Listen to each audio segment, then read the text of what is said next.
Thank you very much, PM. Let me say a very hearty afternoon to the distinguished ladies and gentlemen in the room this morning. Or it's afternoon, my apologies. Basically, I will take you through my presentation, which is to give you a sort of synopsis of the damage, effect, and impact of Hurricane Maria, which other ministry and the government by extension trying to get a grip of the full definition of the problem that we face, how we strategize, and the initiative and the strategy that we're going to have going forward, rebuilding, of course, as have been established, a resilient Dominica. I may have to remind you that the event that we had on September 18th, 2017, was a catastrophic event by any imagination and anywhere in the world. We had a Category 5 hurricane based on the definition that we have had so far for anything, any phenomenal that has wind of at least 155 miles per hour. We have also been privileged to have information, although it's not really published, that there was sustained wind speed in excess of 210 miles per hour. Clearly, any structure anywhere in the world would have collapsed. So the impact has been very tremendous, and what we sought to do, first of all, was to get a synopsis of the problem. We, with the help of the Ministry of Finance, in collaboration with the World Bank, carried out a post-damage and needs assessment, which showed that the actual housing sector was totally, if not fully, decimated. We have seen that the impact to the housing or the social sector was to the tune of almost 47% of the total damage sustained by the country. The damage that we have had was estimated about $1.3 billion US, and of course the social sector accounting for about 47% of that, from which the actual housing sector was 81% of that sector. You could show me the slide with the actual graphic relay showing this. So we then, from the immediate rapid assessment, sought to carry out a very comprehensive, detailed analysis of the full damage sustained by all buildings on the island. And that included the residential buildings, commercial, institutional, as well as industrial buildings. Based on the reports that we have had for the completion of the building assessment, with the collaboration and support of the World Bank, and of course the UNDP, United Nations Development Program, in collaboration and support given by the Engineers Without Borders. We realized that the magnitude and the depth of the damage was as we readily realized from the initial rapid assessment. We would see that the damage sustained to the housing stock, which account for about 25,414 houses in all. Out of that, we have had serious damages throughout the countries, and most severely affected was that of the eastern part of the country. And what is the slide showing the next one? Anyway, the eastern part of the country sustained the heaviest impact, and those included the areas of the Carinago territory, quite a bit of the areas as well in San Sauve. We only had one section along the west coast, which was that of Taro, one in the interior, which is that of Bells, and the other one, that of Belvis-Chopin. And it was ranked, as I mentioned, we're starting from the St. David Parish, coming all the way down to that of the area within the south of the country. What does that mean for us going forward? We have realized that we need to do some serious reconstruction from two approaches.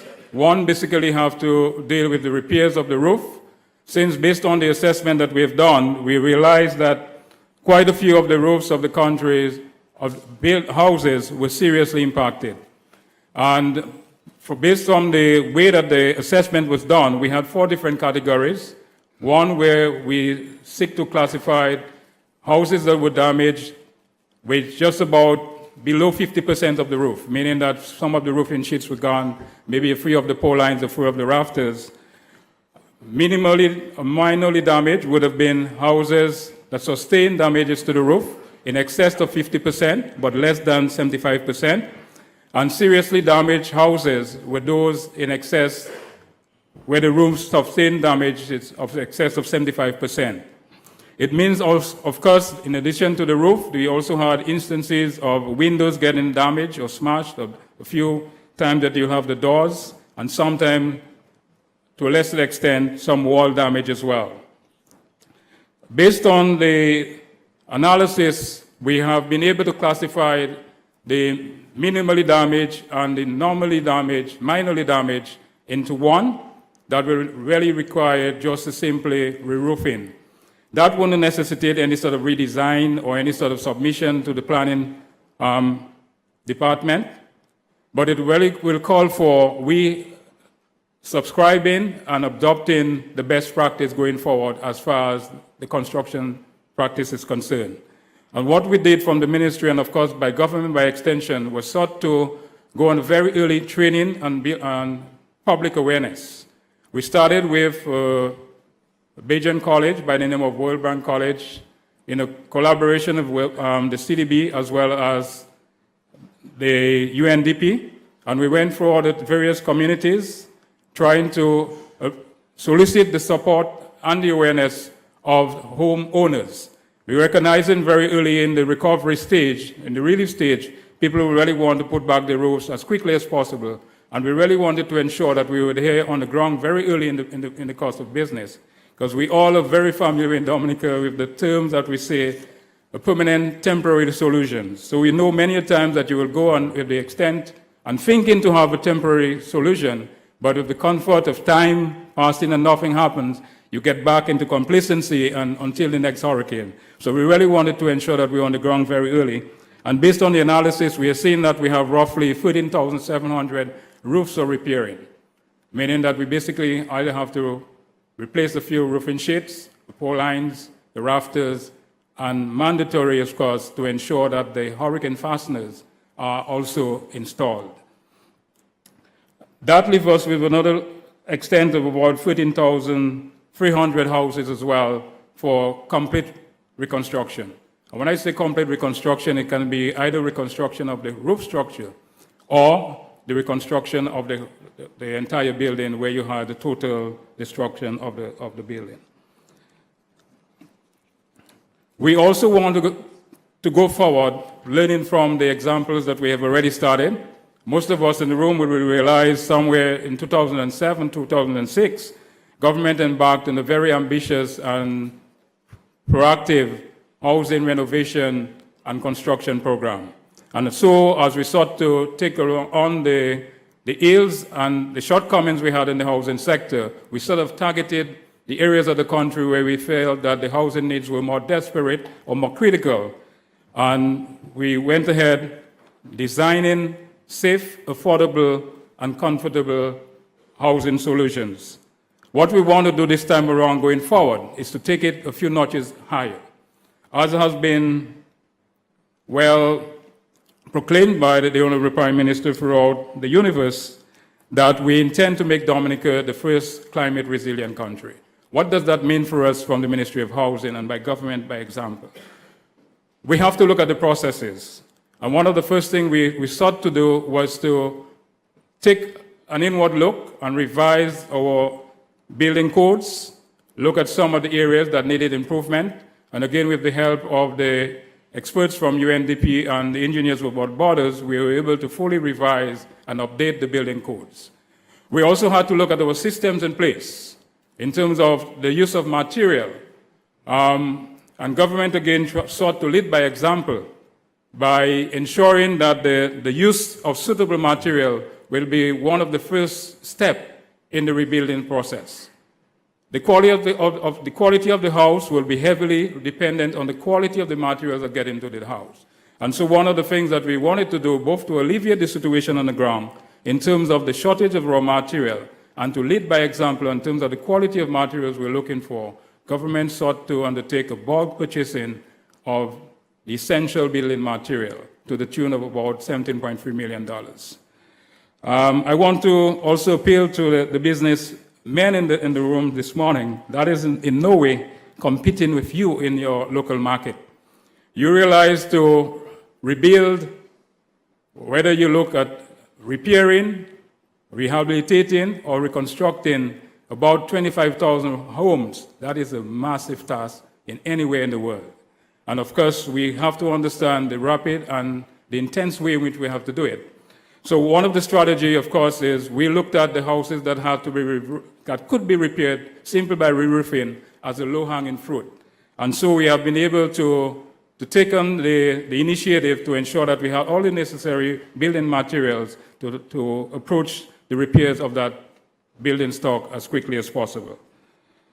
I also want to mention very briefly that we initiated with the People's Republic of China the modern urban type development where we sought to undertake in the community of Bath Estate and Emsall urbanized type of communal building.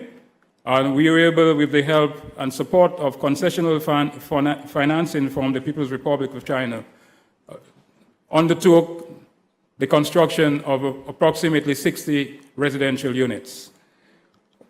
We have also seen the need, of course, going forward to strengthen and retrofit those buildings.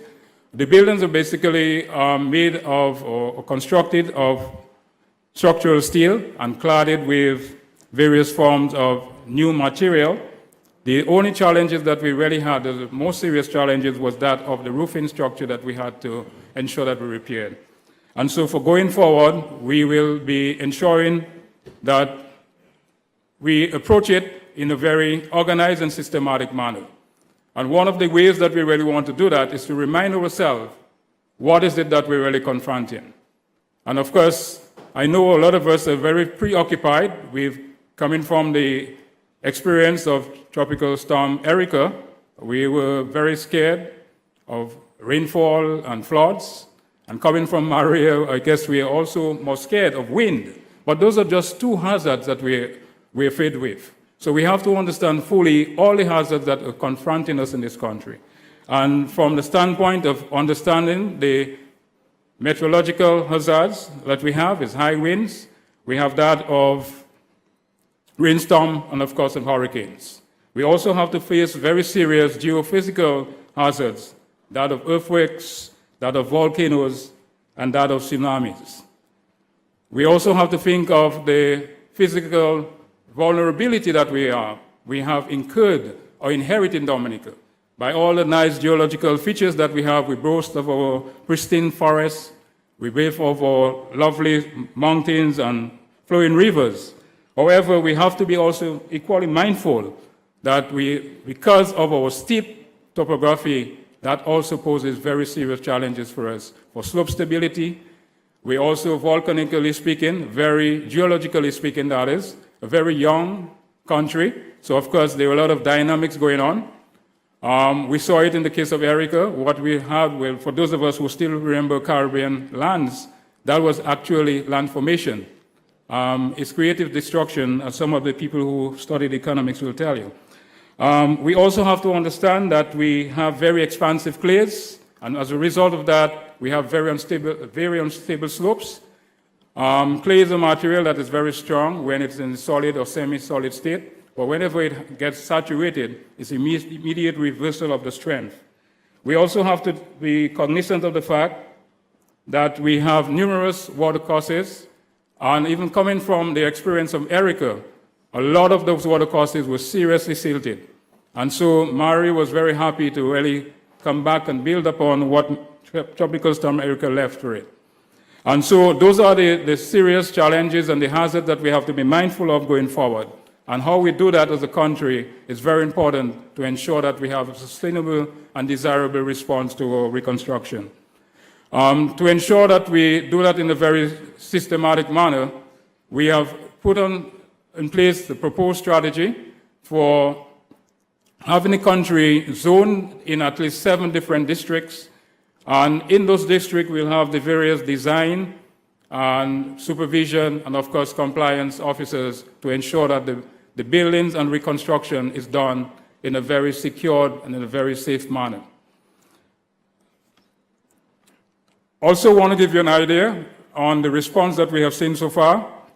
We have been able to have from government-owned resources to the tune of about $45 million already spent in restoration of homes. And that would include, in many instances, the roofing of a lot of the structures, as well as in the case where we had to get the schools free for classrooms again, a lot of the shelters that we had in the schools had to be rehoused, and we had to come up with very quick solutions, and in some instances had to do what we call transitional shelters in the form of communal buildings. We also had to put in place a system where we could respond to the situation on the ground, and government, again, with the collaboration and support from its partners, from the People's Republic of China, we have to the tune of about $3 million to what is referred to as the Housing Repair Initiative. And for there, it's targeted to undertake the repairs of about 300 to 500 houses. And in addition to that, we also have included in there 5 of the health centers around the country, including that of the PMH, and of course, that of the Dominica State College. So I am sure that Dr. Peters will be very happy to know, at least under that initiative, the Dominica State College will be rehoused as well. We also have the initiative with the World Bank, which is currently putting in place a program for both doing the rehabilitation and reconstruction of houses. We also have the initiative with the Republic of India, and we have about approximately $1 million for undertaking the repairs or reconstruction of homes, and we have decided to put that money to the reconstruction of the Bath Estate and Ems Hall apartment buildings. The other very serious position for government at this point is looking at going forward. And of course, you would have heard earlier on that remarks were made and pronouncement made about how we build on resilience. We want to lead by example, and I was listening to the Prime Minister in his presentation from the outside earlier on, and we mentioned about what are some of the initiatives that we could go going forward. Government have ensured with the resettlement of Petit Savan that is going on right now in Belleville-Chopin, that all the utilities, mainly that of the electricity, the telephone, and internet, they're all underground, so that we know after an event there will be very minimal to no impact whatsoever to this utility. We know besides the displacement costs is also the inconvenience that you have during the time after an event. The other issue I want to raise about Petit Savan resettlement, I heard earlier on the comment and concern, very rightly so, by Mrs. Astafan about renewable energy. And in the case of Petit Savan resettlement, the water system here, as you know, Petit Savan is on a higher plane, not Petit Savan, my apologies, Belleville-Chopin, but the water from Belleville-Chopin is coming from Pichelin. Pichelin is on the lower slope to Belleville-Chopin, and then it required pumping. The pumps that we have procured and we have in place for this development and water system is a solar-powered water pump. So we're ready, we have started the initiative. I heard the general manager of Daosco also mention about Betong, but what he didn't say as well, that Betong started before the Erica experience. So government was already on the initiative by realizing a lot of the basic loads that we have for some of the essential services, that renewable energy is the way to go.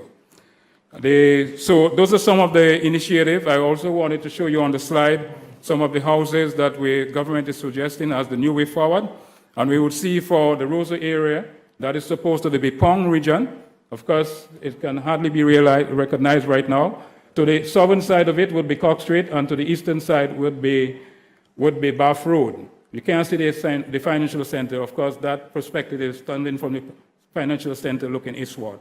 The other initiative that you will see is one from Georgetown, Granville, and I know Honorable Douglas will be very proud of this one. That is what the Granville area will be looking at. That is an area just adjacent to Picard University, the Ross University, We also wanted to show you what the initiative that we're doing with the sustainable housing solution that the firm from Barbados and St. Lucia.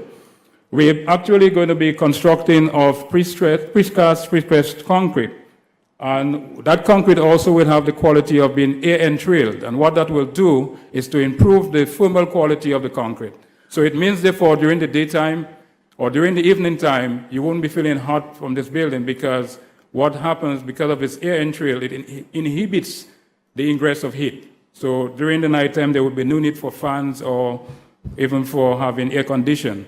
So that is what some of those buildings will look like. For some of them, we're going to have fully concrete. The roof will be also that of concrete element. And for some of them, we'll have it in timber section.